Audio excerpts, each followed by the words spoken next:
আমাকে রেখেছেন প্রধান মুফাসসির, আমার আগে ডক্টর লিখেছেন, ডক্টর এখনো হই নাই, হব ইনশাআল্লাহ। পিএইচডি শুরু করেছি the psychological aspect of human behaviour in the holy Quran. মানুষের মনস্তাত্ত্বিক বিষয়ে আল্লাহ তাআলা কোরআনে কি বলেছে সেটা নিয়ে আমার রিসার্চ। আমি এমফিল করেছি এমব্রয়োলজি নিয়ে, how the little embryo develops in mother womb. মায়ের পেটে বাচ্চার ছোট্ট ভ্রূণটা যে কিভাবে ডেভেলপ করে। আমরা ছিলাম নুতফা, সেখান থেকে আলাকা, তারপর মুদগা, আমরা ছিলাম স্পার্ম ড্রপ, ছোট্ট বীর্যের ফোঁটা, সেখান থেকে blood clot, then the finally little flesh, ছোট্ট গোশতের টুকরা হয়ে মায়ের পেটে ছিলাম 10 মাস 10 দিন। ওই মায়ের পেটের ভিতরে আমাকে খাবার দিয়েছে কে? আল্লাহ। রিজিক দিয়েছে কে? আল্লাহ। অক্সিজেন দিয়েছে কে? আল্লাহ। আমার নাড়ের সাথে নাভির সাথে মায়ের জরায়ুর কানেকশন, একটা লাইন দিয়ে খাবার দিয়েছে, অক্সিজেন দিয়েছে। দুনিয়াতে এসেছি, দুনিয়ার মানুষরা ওই একটা খাবারের অক্সিজেন লাইন কেটে দিয়েছে। আমরা ওয়া ওয়া করে প্রথম চিৎকারটা দিয়েছি। সবাই মনে করে ওয়া ওয়া, আসলে বান্দা আল্লাহর কাছে ফরিয়াদ করে বলে, আল্লাহ একটা মাত্র খাবার আর অক্সিজেনের লাইন ছিল, দেখো দুনিয়ার মানুষেরা কত নিষ্ঠুর, ওই একটা লাইনই কেটে দিয়েছে। আল্লাহ বলে, চিন্তা করো না, আমি আল্লাহ আছি। একটা খাবারের লাইন কেটেছে, আমি মায়ের বুকের ভেতর এখন থেকে খাবারের 2টা লাইনের ব্যবস্থা করে দিলাম। এজন্য মায়েরা যাদের কানে আমার মাইকের আওয়াজ যায়, ছেলে মেয়েদেরকে বুকের দুধ খাওয়াবেন। অনেক মা আছে ফিডার খাওয়ায়, কি খাওয়ায়? ওই মাদেরকেই দেখবেন বড় হলে ছেলে মেয়েরা বৃদ্ধাশ্রমে দিয়ে আসে। বৃদ্ধাশ্রম আছে না নাই? ছেলে আমার মস্ত মানুষ, মস্ত অফিসার, মস্ত ফ্ল্যাটে যায় না দেখা এপারে ওপার, নানান রকম জিনিস আর আসবাব দামি দামি, সবচেয়ে ছিলাম একে মাত্র আমি। ছেলের আবার আমার প্রতি অগাধ সম্ভ্রম, আমার ঠিকানা তাই বৃদ্ধাশ্রম। ঠিক কিনা? বৃদ্ধাশ্রম বাংলাদেশে আছে না নাই? ছেলেরা, যুবক ভাইয়েরা, মা বাবাদেরকে বৃদ্ধাশ্রমে রেখে এসো না। মা বাবাদেরকে বৃদ্ধাশ্রমে যদি রেখে আসো, তোমরা যখন বুড়া হবা তোমাদের কপালে বৃদ্ধাশ্রম জুটবে না। ভাঙ্গা থালা হাতে নিয়ে ভিক্ষা করে করে তোমাকে রাস্তায় খেতে হবে। চিল্লায় বলেন ঠিক কিনা? এজন্য মা বাবা আপনার সবচেয়ে বড় পীর সাহেব। গোটা বিশ্বের সব ওলি আল্লাহরা যদি কোরআন খতম দিয়ে এক গ্লাস পানির মধ্যে দোয়া পড়ে ফু দেয়, আর আপনার আম্মা শুধু বিসমিল্লাহ বলে যদি আরেকটা গ্লাসের পানির মধ্যে ফু দেয়, আল্লাহর কসম আপনার মায়ের দোয়াটা আল্লাহর কাছে আগে কবুল হয়ে যাবে। এজন্য বিশ্বনবী বলেন, আল জান্নাতু তাহতা আকদামি উম্মাহাতিকুম। ও দুনিয়ার মানুষরা, তোমাদের মায়ের পায়ের নিচে তোমাদের জান্নাত। দুনিয়ার বাবাদের পায়ের নিচে জান্নাতের কথা বলে নাই, মায়ের পায়ের নিচে জান্নাত দিয়ে দিয়েছে কে? আল্লাহ। ও মা, তুমি এই ধরনের শ্রেষ্ঠ নিয়ামত, তোমারই পদতলে রয়েছে জান্নাত। ও গো মা, তুমি এই ধরনের শ্রেষ্ঠ নিয়ামত, তোমারই পদতলে রয়েছে জান্নাত। পড়েন আল্লাহু আকবার। এজন্য মায়েরা ছেলে মেয়েদেরকে বুকের দুধ খাওয়াবেন। এই যে শাওয়াল দুধ যেটাকে বলে, বাচ্চা হওয়ার পর যেই দুধটা আল্লাহ মায়ের বুকে দেয়, এটা একটা ছেলের ব্রেইন গ্রোথ হওয়ার জন্য অনেক ভালো। এটা যদি খেতে পারে তাহলে তার ব্রেইনটা অনেক স্ট্রং হবে, তার ফিজিক্যাল গ্রোথটা অনেক স্ট্রং হবে। সে ইনফিরিয়রিটি কমপ্লেক্সে ভুগবে না, ইনসেফটিতে ভুগবে না। সে হবে genius, marvellous, awesome, unparalleled, fantastic একটা ব্রেইনের মানুষ হবে। আর যদি ডানো দুধ খায় তাহলে হবে ডানোর মতো। ল্যাকটোজেন খায়, সিরেলাক খায়। অনেক মা দুধ খাওয়াতে চায় না, কারণ বডি ফিগার নষ্ট হয়ে যাবে। এরকম মা আছে না নাই? মায়েরা এগুলো করবেন না, ছেলে মেয়েদেরকে দুধ খাওয়াবেন, ছেলে মেয়েরাও আপনাদেরকে ভালোবাসবে, তা না হলে বৃদ্ধাশ্রমে যাওয়া লাগবে। ঠিক কিনা? তো আমার রিসার্চ হচ্ছে এই এমব্রয়োলজি নিয়ে, ভ্রূণতত্ত্ব, মায়ের পেটে বাচ্চার ভ্রূণটা কেমন করে ডেভেলপ করে, এটা নিয়ে ছিল আমার এমফিলের রিসার্চ। আর পিএইচডি ইজ গোয়িং অন, চলছে।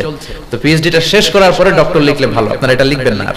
যালিকাল কিতাবু লা রাইবা ফীহি হুদাল লিল মুত্তাকিন। পড়েন না সবাই? পড়েন। যালিকাল কিতাবু লা রাইবা ফীহি হুদাল লিল মুত্তাকিন। This is the book, the most authentic book in the world, whereof there is no doubt in it, and a guidance to those who are muttaqin. এটা এমন বই যে বই একটাও ভুল নাই, একটাও সন্দেহ নাই। মুত্তাকিনদের জন্য হেদায়েতের গাইড বুক করে এই বইটারে পৃথিবীতে পাঠিয়েছে কে? আল্লাহ। আবার রব্বুল আলামিন বলেন, কিতাবুন আনজালনাহু ইলাইকা লিতুখরিজান নাসা মিনাল যুলুমাতি ইলান নূর। Muhammad, I've revealed this holy and sacred book unto you in order to lead the mankind out of darkness into the light. ও নবী, কেন এই কোরআন পাঠালাম জানেন নাকি? শোনেন শোনেন, অন্ধকারাচ্ছন্ন মানুষগুলোকে আলোর পথ দেখাতে, জাহান্নামীগুলারে জান্নাতি বানাতে, বেয়াদব গুলারে আদব শিখাতে, এরা আমার বামপন্থী গুলারে ডানপন্থী বানাতে। ঠিক কি না? আপনি কোরআন পড়লে জান্নাতি হয়ে যাবে, কোরআন পড়লে ডানপন্থী হয়ে যাবেন। এটা এমন কিতাব, it's a problem solving methodology. এই কোরআন কখনো সমস্যা তৈরি করে না, সমস্যার সমাধান করে দেয়। কোরআন জট পাকায় না, জট খুলে দেয়। আমাদের জীবনে যত প্রবলেম, সমস্যা, এই সমস্যার সমাধান কোরআনে আছে না নাই? সমাধান চাও যদি জীবনে, মরণে ফিরে যাও, খুঁজে নাও, চোখ রাখো কোরআনে। পড়েন, সমাধান চাও যদি জীবনে, মরণে ফিরে যাও, খুঁজে নাও, চোখ রাখো কোরআনে। If you want the solution this dunya and akhira, go back, have a look to the holy Quran. ঠিক কি না? যত সমস্যা আপনার জীবনে রয়েছে, আপনি সমাধান খুঁজবেন কোরআন থেকে। কোত্থেকে খুঁজবেন? তাহলে সমাধান করে দিবে কে? এমন কিতাব, এই কিতাবটা পড়লে আপনার হৃদয়ের জ্বালা যন্ত্রণা দূর করে দিবে কে? আপনার ঈমানকে বাড়িয়ে দিবে কে? ওয়া ইযা তুলিয়াত আলাইহিম আয়াতুহু যাদাতহুম ঈমানা। যখন এই কোরআনের তেলাওয়াত হয়, মুমিনদের অন্তরের ঈমান বাড়ায় দেয় কে? শুধু আমাদেরই অন্তর ঠান্ডা হয় না, কাফির মুশরিকদের অন্তরও ঠান্ডা হয়ে যায়। চিল্লায় এখন সুবহানাল্লাহ। মিশরের প্রেসিডেন্ট জামাল আব্দুল নাসের রাশিয়াতে ভ্রমণ করেছিল। তখন দেশটার নাম ছিল সোভিয়েত ইউনিয়ন, আমরা যেটাকে বলি রাশিয়া। কি বলি? এই রাশিয়াতে গিয়েছিল মন্ত্রীর বহন নিয়ে আর কারি আব্দুল বাসিত ইবনে আব্দুস সামাদকে নিয়ে। তো যাওয়ার পরে রাশিয়ার প্রেসিডেন্টের কাছে পরিচয় করায় দিচ্ছে যে এটা আমার হোম মিনিস্টার, এটা আমার এডুকেশন মিনিস্টার, এটা আমার ফিনান্স মিনিস্টার। আর রাশিয়ার প্রেসিডেন্ট সব মন্ত্রীদের সাথে মুসাফা করতেছে। সবাইকে পরিচয় করানোর পরে সব মন্ত্রীরা suited booted, pant shirt tie পরা। তো কারি আব্দুল বাসিত ছিলেন সবার পেছনে, উনি আবার জুব্বা পরা। তো রাশিয়ার প্রেসিডেন্ট বলতেছেন সব মন্ত্রীদেরকে চিনলাম, এই লোকটারে তো চিনলাম না, এটা আবার কোন মন্ত্রী? তো মিশরের প্রেসিডেন্ট বলে এটা মন্ত্রী না, এটা আমাদের কারি সাহেব। এটা কি? কারি। তো রাশিয়ার প্রেসিডেন্ট বলে কারি আবার কি? ওরা তো এগুলো বুঝছে না। তো জামাল আব্দুল নাসের বলতে শুরু করলো, he is the reciter of our holy book Quran. তিনি হচ্ছে আমাদের ধর্মীয় গ্রন্থের আবৃত্তিকারক। সুবহানাল্লাহ পড়বেন না? আমাদের যে ধর্মীয় গ্রন্থ আছে, বিভিন্ন প্রোগ্রামে উনি আবৃত্তি করে আমাদেরকে শোনায়। রাশিয়ার প্রেসিডেন্ট বলে তাই নাকি, আপনাদের ধর্মীয় গ্রন্থ আবৃত্তি করে শোনায়? কোথায় শোনায়? বলে বড় বড় অনেক প্রোগ্রামে, আমাদের রাষ্ট্রীয় প্রোগ্রামেও শোনায়। তো রাশিয়ার প্রেসিডেন্ট বললেন আজকে রাতেও তো আমাদের একটা প্রোগ্রাম আছে, তবে ওইটা বেলি ড্যান্সের প্রোগ্রাম। বেলি ড্যান্স বুঝেন? রূপবানে নাচে, কোমর দুলাইয়া, হ্যাঁ সব বুঝে বাঙালি। তো এরকম একটা প্রোগ্রাম আছে, আমরা মেয়েদের কোমর দুলানোর ডান্স দেখবো আর মদ খাবো। তো ঠিক আছে, আপনি যেহেতু কারি সাহেব নিয়ে আসছেন, আজকে ডান্স বন্ধ, কোনো নাচানাচি হবে না। এই ডান্সের পরিবর্তে আমরা আপনাদের দেশের এই আবৃত্তিকারকের আবৃত্তি শুনবো, আবৃত্তি শুনবো আর মদ খাবো। নাচ বন্ধ করছে, মাগার মদ বন্ধ করে নেই।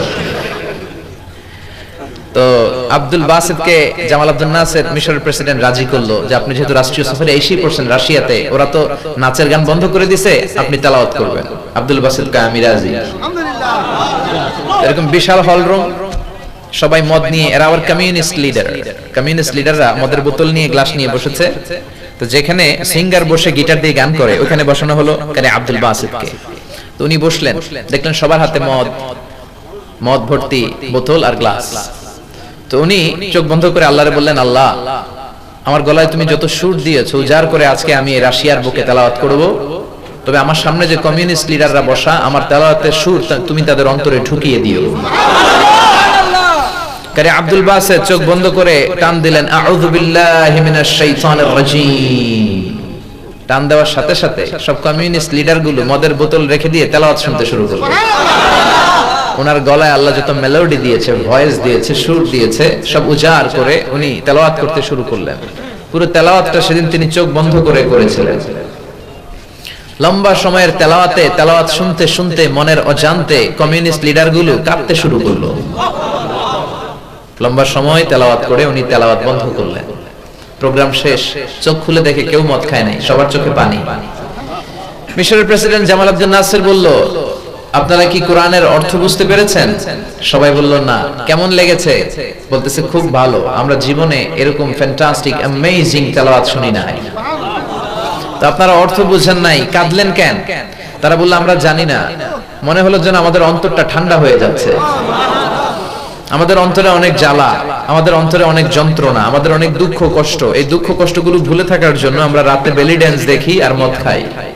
এরকম কারি সাহেব যদি আমাদের দেশ রাশিয়াতেও থাকতো তাহলে আমরা প্রতিদিন মদ খাওয়া আর ড্যান্স না দেখে এই কারি সাহেবদের তেলাওয়াত শুনতাম। ওই তেলাওয়াত, ওই কোরআন আজও আছে না নাই? কারি আব্দুল বাসিত যেই কোরআন থেকে তেলাওয়াত করেছে ওই কোরআন আজও আছে না নাই? আজও সেই কোরআন আছে, হাদিস আছে, সেই ঈমান আর মানুষ নে, সেই আলী হায়দারে ওসমান নেই। আজানের ধ্বনি আছে আগের মতোই,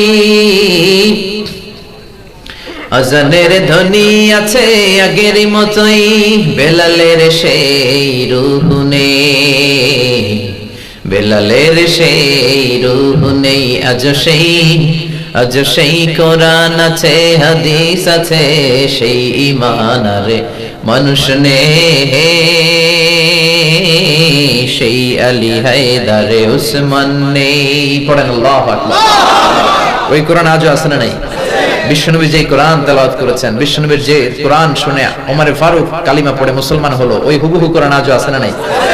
একটা আয়াতেরও চেঞ্জ হয়েছে? একটা শব্দ, একটা অক্ষর, একটা জের জবর। কিয়ামত পর্যন্ত হবে পৃথিবীর কেউ কোরআনের একটা অক্ষরও চেঞ্জ করার ক্ষমতা রাখে?